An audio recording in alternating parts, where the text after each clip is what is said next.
The Batman vs. Superman Easter eggs that flew over your head. With a running time of 2.5 hours, Batman vs. Superman Dawn of Justice has a lot going on.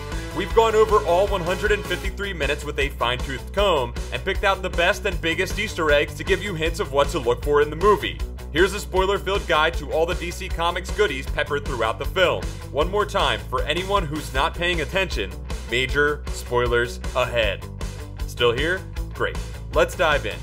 Darkseid is coming. Bruce Wayne's nightmare vision, which occurs while he's asleep at his bat desk, hints at something major looming on the DC movie horizon. Fans of the comics will recognize the flying creatures in this scene as parademons, the nasty comics creatures who serve the intergalactic uber-villain known as Darkseid. You can also see Darkseid's Omega symbol carved into the ground at the beginning of Bruce's vision, and Luthor seems to directly reference his impending arrival when he threatens he's coming at the end of the movie. But that's not the only hints of Darkseid's presence we get out of Batman vs. Superman. Mother Box. When Wonder Woman takes a tour through Lex Luthor's meta-human files, we get our best looks yet at the future members of the Justice League, including the Flash, Aquaman, and Cyborg. In particular, Cyborg's origin, told via lab footage that shows him being, booted up for the first time, has even more to offer fans than just the beginnings of a major superhero. That's because we get a look at what seems to be a Mother Box, a super powerful supercomputer ripped right from the pages of Jack Kirby's New Gods saga. Just like Batman's vision of the future, the Mother Box has major ties with Darkseid and the aliens of New Genesis and Apocalypse. Since it looks like Cyborg's creation has direct ties to New Gods technology, just like the new version of his origin in the comics from 2011, expect the hero to play a pretty big role in the DC Extended Universe.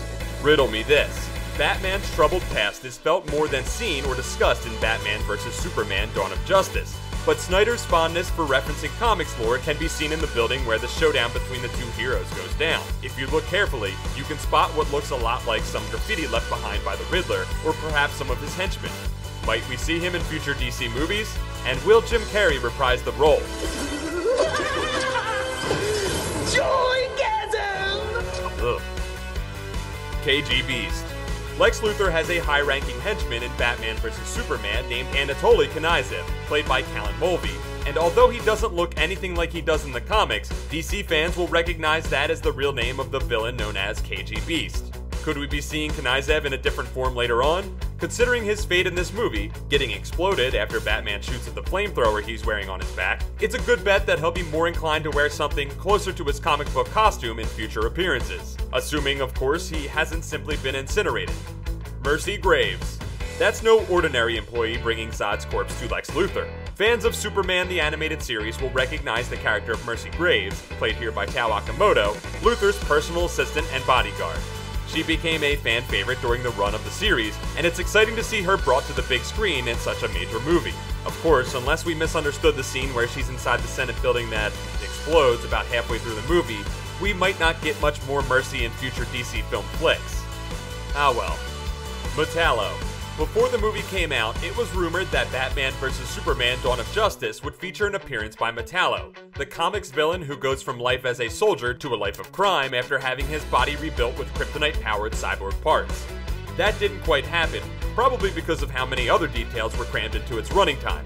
Yet, if you watch the closing credits, you'll see that one of the technicians demonstrating the effects of kryptonite in Luthor's lab is named Emmett Vale, which just happens to be the name of the scientist who built Metallo. Watch for the Metal Man to make his debut in a future DC Extended Universe film. Jimmy Olsen. As much fun as Zack Snyder clearly has calling back to the comics, he isn't above changing things up when it suits him. Case in point, Jimmy Olsen's brief and ultimately tragic cameo in Batman vs. Superman Dawn of Justice. Early in the film, when Lois travels to the fictional country of Nairobi, Africa for a story, she's accompanied by a photographer who turns out to be a CIA spook and is quickly put to death by the warlord she's interviewing. According to remarks Snyder made during his press tour for the film, that's actually Jimmy Olsen. Although Snyder didn't think there was any room in the DC cinematic universe for him, the director decided putting one of Superman's best friends in the movie and killing him off would be a way to have fun with the character. Zod of Kandor. We saw a return from Man of Steel's bad guy, General Zod, albeit in the form of a corpse, and then a CGI monster.